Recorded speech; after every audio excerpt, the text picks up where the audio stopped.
ஓம் சதாசிவசமாரம்பாம் சங்கராச்சாரியமத்யமாம் அஸ்மதாச்சாரியபர்யந்தாம் வந்தே குரு பரம்பராம். ஓம் நாராயணம் நமஸ்கிருத்ய நரம் சைவ நரோத்தமம் தேவீம் சரஸ்வதிம் வியாசம் ததோ ஜெயமுதீரயேத். ஹரி ஓம். இந்த எபிசோட்ல நாம பூரு வம்சத்துல வந்த மிகச்சிறந்த ராஜாவாகிய துஷ்யந்தனும், அவனுக்கு சகுந்தலையோட கல்யாணம் நடந்தது, அவளுக்கு பிறந்த பரதன், இந்த கதைகளை இப்ப நம்ம பார்க்க போறோம். துஷ்யந்தன்ற ராஜா நம்ம யயாதியின் மகனாகிய பூரு வம்சத்துல வந்த இலினன் என்ற ராஜாவுக்கு முதல் பையனாக பிறந்தவர். அந்த இலினனுக்கு மொத்தம் 5 பிள்ளைகள் பிறக்கிறார். அந்த 5 பேருமே மிக பலசாலி, கீர்த்திமான்கள். அவ பிறந்தபோது பஞ்சபூதங்களே இந்த இலினனுக்கு குழந்தைகளா பிறந்திருக்கு அப்படின்னு முனிவர்கள்லாம் பேசிட்டாலாம். இப்ப துஷ்யந்தனுக்கு இலினன் ராஜா பட்டாபிஷேகம் பண்ணிடுறார். துஷ்யந்தன் தன்னுடைய ராஜ்யத்தை மிக சிறப்பா ஆண்டுன்னு வரார். துஷ்யந்தன் சத்திரிய வம்சத்துல பிறந்திருந்தாலும் நிறைய யாகங்கள் தவம்லாம் பண்ணி அவர் ஒரு ராஜரிஷியாவே இருக்கார். ரொம்ப தர்ம சிந்தனை உள்ளவர்.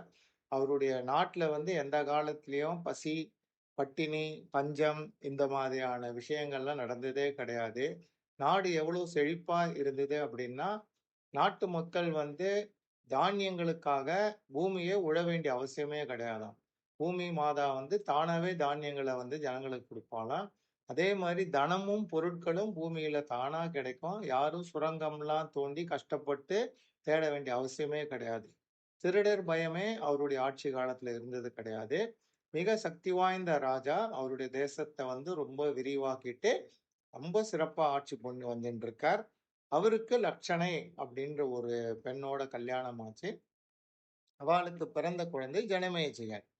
இப்ப இந்த துஷ்யந்தன் ராஜா என்ன பண்றார், ஒரு நாள் எல்லா ராஜாக்களுமே அடிக்கடி வனத்துக்கு வேட்டையாட போவான். அது மாதிரி இந்த துஷ்யந்தன் ராஜாவும் தன்னுடைய பட்டணத்திலிருந்து 2 யோஜனை தூரம், அதாவது 8 மைல் தூரத்துல இருக்கக்கூடிய ஒரு அடர்ந்த வனத்துக்கு வேட்டைக்கு போறார். வேட்டைக்கு போகும்போது தன் பரிவாரங்களோட தான் ராஜாக்கள் எல்லாம் போவார்.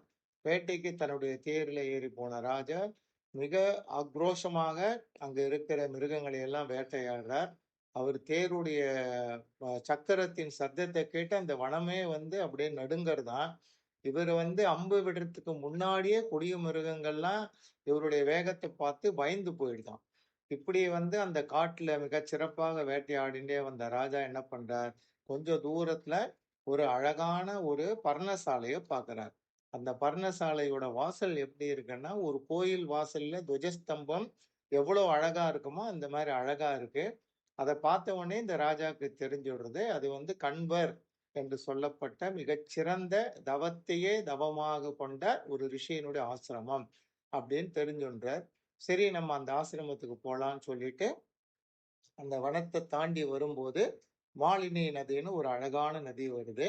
அந்த நதி எவ்வளவு தெய்வீகம் அப்படின்னா, அந்த நதியில எல்லா மிருகங்களும் மிக அமைதியாக நீர் பரிமாறுண்ட அந்த இடத்துல இருக்கும்.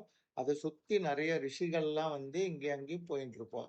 இப்ப ராஜா அந்த கண்வருடைய ஆசிரமத்துக்கு போகணும்னு சொல்லிட்டு தன்னுடைய படைகளை எல்லாம் கரையிலேயே நிறுத்திட்டு அவருடைய மந்திரிமார்கள் சூழ அந்த பர்ணசாலைக்குள்ள நுழையிறார். நுழைஞ்சு பார்த்தா அவரு பார்க்கிற இடமெல்லாம் ரிஷிகள் உட்கார்ந்துட்டு யாகம் பண்ணிட்டு இருக்கா, அக்னிஹோத்திரம் பண்ணிட்டு இருக்கா. வேத கோஷங்கள் விண்ணில இருக்கிற தேவர்களுக்கு கேட்கிற அளவுக்கு வேத கோஷங்கள் முழங்கிட்டு இருக்கா. அந்த புகையும் அந்த வேத கோஷமும் இந்த இடத்த ரொம்ப தெய்வீகமா காமிக்கிறது. உடனே ராஜா என்ன பண்றார், மந்திரிகளை நீங்க இங்கேயே இருங்கோ, நான் மட்டும் போய் கண்வ ரிஷியை பார்த்துட்டு வரேன்னு சொல்லிட்டு ரிஷிகளை பார்க்கும்போது ராஜாவுக்கு உண்டான கிரீடம் மற்றும் கத்தி, கேடயம் இதெல்லாம் எடுத்துன்னு போகக்கூடாது அப்படின்றதுனால அதை இங்கேயே மந்திரிகள் கிட்ட விட்டுட்டு அவர் மாத்திரம் கண்வ ரிஷியோட ஆசிரமத்துக்குள்ள போறார். கண்வ ரிஷி முக்காலம் உணர்ந்தவர், நீண்ட காலம் தவம் பண்ணி தவ வலிமை படைத்தவர். அவர் கல்யாணமே பண்ணிக்காத பிரம்மச்சாரியா இருக்கார். அந்த ரிஷியோட ஆசிரமத்துக்குள்ள நுழைஞ்ச துஷ்யந்தன் ராஜா அங்க யாருமே இல்லாததுனால யாராவது இருக்காளான்னு சத்தம் போட்டு கேட்கிறார். அந்த சமயத்துல அந்த பர்ணசாலை உள்ளேந்து மிக அழகான லக்ஷ்மி போல உருவம் பொருந்திய ஒரு பொண் வரா. அந்த பெண் வந்து இந்த ராஜாவை பார்த்துட்டு, நீங்க யாரு, இங்க எதுக்கு வந்திருக்கேள் அப்படின்னு கேக்குறா. அவளை பார்த்த உடனே துஷ்யந்தன் ராஜாவுக்கு வந்து நம்ம இவளை வந்து கல்யாணம் பண்ணிட்டா என்ன அப்படின்னு தோன்றது. இருந்தாலும் அவர் சொல்றார், நான் வந்து இலினனுடைய மைந்தனாகிய துஷ்யந்தன் அப்படின்ற மிக சிறப்பு பெற்ற ராஜ ரிஷி நானு. நான் வந்து உங்க இங்க கண்வர்ன்னு ஒரு ரிஷி இருக்கார் இல்லையா, அவரை பார்த்து அவர்கிட்ட ஆசீர்வாதம் வாங்கிட்டு போலான்னு தான் வந்திருக்கேன் அப்படின்ன உடனே இந்த பெண் என்ன சொல்றா, அந்த கண்வர் வந்து பக்கத்துல இருக்கிற வனத்துக்கு காய்கறிகளும் பழங்களும் எடுத்துன்னு வரதுக்கோசரம் போயிருக்கா. நீங்க கொஞ்ச நேரம் இங்க வந்து இளைப்பாருங்கள். நான் உங்களுக்கு வந்து குடிப்பதற்கு தண்ணீரும் காய் பழம்லாம் கொடுக்குறேன். நீங்க சாப்பிட்டுட்டு கொஞ்ச நேரம் இருங்கோன்னு சொல்றார். அதே மாதிரி அந்த ராஜாவை நல்லா உபசரிச்சு, ஏன்னா ராஜா வந்து அந்த ஆசிரமத்துக்கு அதிதியா வந்திருக்காரு இல்லையா, அதனால அதிதியை எல்லாம் உபசாரம் பண்ணிட்டு இப்ப இந்த ராஜா என்ன பண்றார், அந்த பெண்ணை பார்த்து கேட்கிறார், நீ வந்து ரிஷி ஆடைகளை உடுத்தின்னு இருக்கிற பெண்ணா இருக்கியே, ஆனா உன்னை பார்த்தா சத்திரிய பெண் மாதிரி இருக்கு. உன்னை பார்த்தா ரிஷி பெண் மாதிரியே இல்லையே, நீ யாரு? ரெண்டாவது, உன்னை பார்த்த உடனேயே எனக்கு வந்து உன்னை திருமணம் பண்ணிக்கணும் போல தோன்றுது. ஒரு விஷயம் நான் உங்ககிட்ட சொல்றேன். நான் வந்து ஒரு ராஜ ரிஷி. என் மனத்துல வந்து எந்த காலத்திலுமே வந்து தவறான எண்ணங்கள் வராதுன்றத நீ தெரிஞ்சுக்கோ. ஏன்னா நான் ஒரு ராஜாவாகிய நான் வந்து ஒரு சத்திரிய பெண்ணையோ இல்ல ஒரு கந்தர்வ பெண்ணையோ தான் கல்யாணம் பண்ணிக்க முடியும். மத்தபடி ஒரு ரிஷியின் மகளையோ இல்ல அந்தணர் பெண்ணையோ கல்யாணம் பண்ணிக்க கூடாது. அதனால என்னுடைய மனமே வந்து அந்த கட்டுப்பாட்டுல இருக்கிறதுனால உன்னை பார்த்த உடனே நான் கல்யாணம் பண்ணிக்கணும் அப்படின்னு எனக்கு தோன்றதுக்கு காரணம், நீ கண்டிப்பாக ரிஷி பெண்ணா இருக்க முடியாது. அதோடு இல்லாம கண்வ ரிஷி வந்து ஒரு பிரம்மச்சாரின்னு நான் கேள்விப்பட்டிருக்கேன். அப்படிப்பட்ட ரிஷியோட ஆசிரமத்துல நீ இருப்பதற்கு காரணம் என்ன? நீ யாரு? அதை எனக்கு சொல்லணும். அப்படின்ன உடனே இந்த பெண் சொல்றா, நீங்க சொல்றது கரெக்ட் தான். கண்வ ரிஷி வந்து எனக்கு தகப்பனார் போன்றவர். என்ன அவர்தான் வளர்த்துன்னு வந்துட்டு இருக்கார். அவர்கிட்ட நான் எப்படி வந்து சேர்ந்தேன் அப்படின்ற கதைய முன்னொரு காலத்துல என்னுடைய கண்வ ரிஷிய கிட்ட ஒரு ரிஷி கேட்டார்.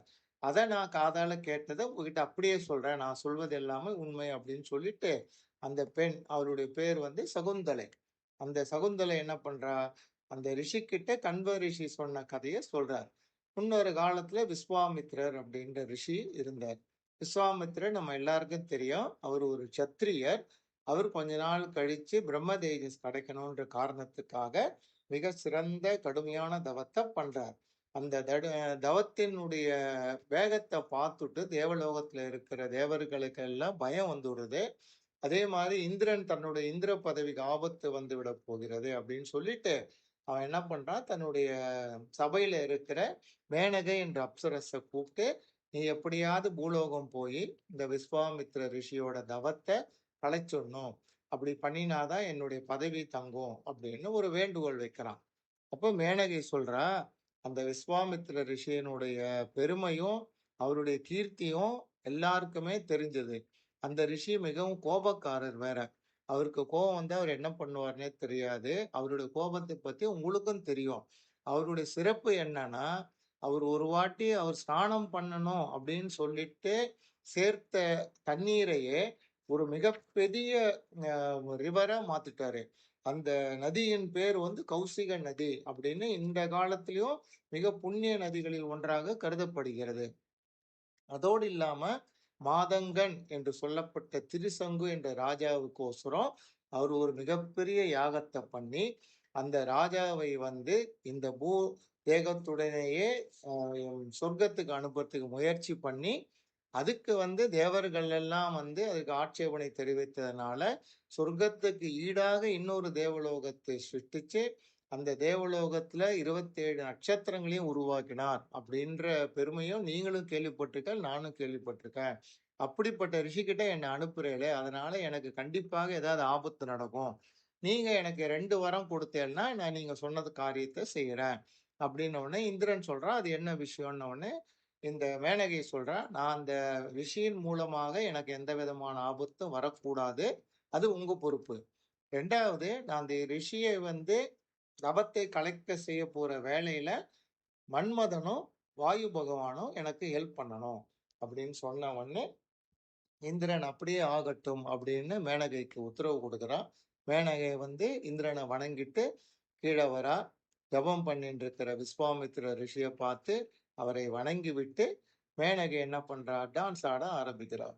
அந்த டான்ஸ், அந்த நாட்டியத்தினுடைய சத்தத்தை கேட்டு தவம் கலைந்த விஸ்வாமித்திரர் மேனகையை பார்க்கிறார். இவ்வளவு அழகாக ஒரு தேவலோகத்துக்கு பெண் வந்து இங்க வந்து டான்ஸ் ஆடின்றிருக்காளே அப்படின்னு உடனே அவருடைய மனசுல இருந்த தவ வலிமை குறைஞ்சி அவர் வந்து மோகத்துல விடுறார்.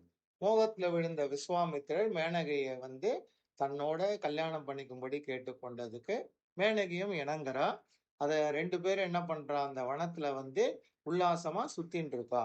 அவ எவ்வளவு காலம் இந்த மாதிரி இப்போ அந்த வனத்துல சுத்தினான்றது அவளுக்கே தெரியாத காரணத்தினால பல ஆயிரம் வருஷங்கள் கடந்து போயிட்டான். இந்த தவத்தை விட்டுட்டு விஸ்வாமித்திர ரிஷி வந்து மேனகை மேல மோகம் கொண்டு போனதால அவர் வந்து இவ்வளவு நாள் அவர்கிட்ட இருந்த தவத்தின் வலிமையெல்லாம் கம்ப்ளீட்டா குறைஞ்சுடுது.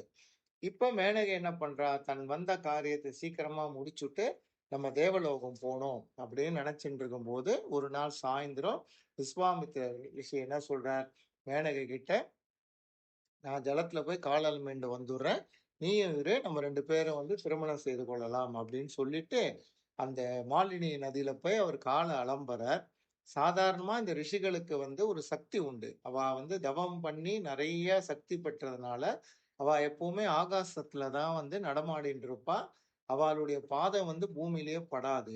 இப்ப நம்ம விஸ்வாமித்திர ரிஷி வந்து அந்த மாலினி நதியில கால் அலம்பும் போது அந்த கால் ஜலத்துல பட்ட சத்தத்தை மேனகை வந்து கேட்கிறா.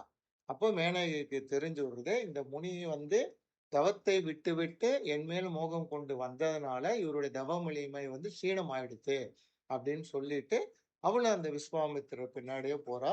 அந்த இடத்துல அவ 2 பேருக்குமாக விஸ்வாமித்திரர் ஒரு அழகான லக்ஷ்மி போன்ற ஆபரணங்களோட கூடிய ஒரு பெண் குழந்தையை உருவாக்குறார்.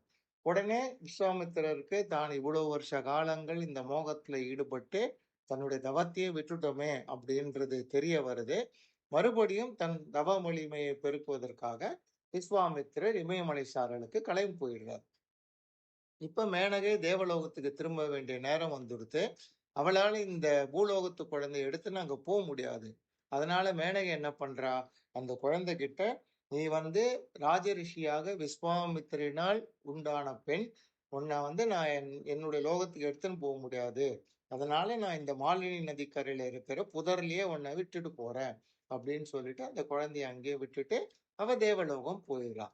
இப்ப அந்த பெண் குழந்தை, அதுவும் புதிதாக பிறந்த குழந்தை இல்லையா, அத அங்க இருக்கக்கூடிய பட்சிகள்லாம் பாக்குறது. இந்த குழந்தை ஏதாவது கொடிய மிருகங்கள் வந்து மாமிசத்துக்கோசரம் இத வந்து தீங்கு பண்ண போறதேன்னு சொல்லிட்டு அந்த பறவைகள்லாம் என்ன பண்றா, வேகமா இறங்கி வந்து அந்த குழந்தைய அப்படியே அடைகாக்குற மாதிரி காத்துட்டு இருக்கா. அந்த சமயத்துல கண்வ ரிஷி வந்து மாலினி நதியில ஸ்நானம் பண்றதுக்கோசரம் வரார். அந்த கண்வ ரிஷியை பார்த்த உடனே இந்த பட்சிகள் எல்லாம், அந்த பட்சிகளுக்கு பேரு சகுந்த பறவைகள்னு பேரு. அந்த பறவைகள்லாம் என்ன பண்றது, முனிவர்கிட்ட வந்து அவரை வணங்கிட்டு பட்சிகளுடைய பாஷையை தெரிந்த அந்த கண்வ ரிஷி கிட்ட, இந்த மாதிரி உங்களுடைய சகாவாகிய விஸ்வாமித்ர ரிஷியினால் உண்டாக்கப்பட்ட பெண் இவோ, இந்த குழந்தை வந்து இந்த புதர்ல நாங்க பார்த்தோம், இதை நாங்க வந்து பாதுகாத்துட்டு இருக்கோம், நீங்க தயை கூர்ந்து கருணையோடு இந்த குழந்தைய எடுத்துன்னு போய் உங்க மகளா நீங்க வளர்க்கணும் அப்படின்னு கண்வ ரிஷி கிட்ட ஒரு ரிக்வஸ்ட் பண்றான். கண்வ ரிஷி வந்து மிகுந்த தயை குணம் உடையவர். அவர் உடனே அந்த பட்சிகள் சொன்னதை கேட்டுட்டு அந்த பெண் குழந்தைய அங்கேருந்து எடுத்துட்டு நேர ஆசிரமத்துக்கு வரார். அங்க வந்து அங்க இருக்கிற ரிஷிகளுக்கு எல்லாம் இவள் வந்து என்னுடைய பெண் போன்றவள் அப்படின்னு சொல்லிட்டு சகுந்த பறவைகளால காக்கப்பட்டதால் அந்த குழந்தைக்கு சகுந்தலை அப்படின்ற பெயரை வைத்து அவருடைய ஆசிரமத்திலேயே வளர்த்துன்னு வந்துட்டு இருக்கார். அப்படிப்பட்ட கண்வ ரிஷி தான் என்னுடைய தகப்பனார் போன்றவர். அவருடைய கருணையால தான் நான் வந்து இங்க இருக்கேன் அப்படின்னு தன்னுடைய பிறப்பின் கதையை துஷ்யந்தனுக்கு சகுந்தலை சொல்றா. இதை கேட்ட உடனே துஷ்யந்தனுக்கு மிக ஆனந்தமாயிடுது. என்ன காரணம்னா, அவன் முன்ன சொன்னபடியே அவனுடைய மனசுல விகாரமான எண்ணங்கள் எதுவுமே வராது.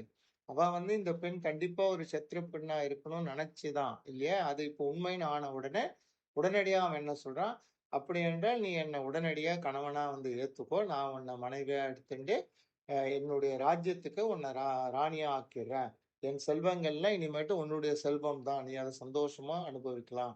என்ன சொல்ற? அப்படின்னு கேட்டதுக்கு சகுந்தலை சொல்றா, ஒரு பெண் வந்து பிறந்ததிலேருந்து அவருடைய தகப்பனார் தான் வந்து அவளுக்கு எல்லாத்துக்கும் பொறுப்பானவர். அவருடைய அனுமதி இல்லாம எந்த காரியத்தையும் செய்ய முடியாது. அதனால என்னை வளர்த்த கன்வரிஷி வந்து உங்கள கல்யாணம் பண்ணிக்கலாம் அப்படின்னு அனுமதி குடுத்தா, தாராளமா நான் உங்கள கல்யாணம் பண்றதுக்கு ரெடியா இருக்கேன். அதனால நீங்க கொஞ்ச நேரம் வெயிட் பண்ணுங்கோ. அந்த ரிஷி வந்த உடனே அவருடைய சம்மதத்த வாங்கிட்டு நம்ம கல்யாணம் பண்ணிக்கலாம். அப்படின்னு சகுந்தலை துஷ்யந்தன் கிட்ட சொல்றா. ஆனா துஷ்யந்தனால பொறுமையாக இருக்க முடியவில்லை. இன்னும் பல காரணங்களை அவன் சகுந்தலைக்கு சொல்லி, அவளை கல்யாணம் பண்ணிக் கொள்வதற்காக தூண்டுகிறான். அதனுடைய பலனாக சகுந்தலை துஷ்யந்தனை திருமணம் செய்து கொண்டாளா? அதன் பின்னால் என்ன ஆயிற்று? அப்படின்ற கதையை நம்ம அடுத்த எபிசோட்ல பார்க்கலாம். ஹரி ஓம்!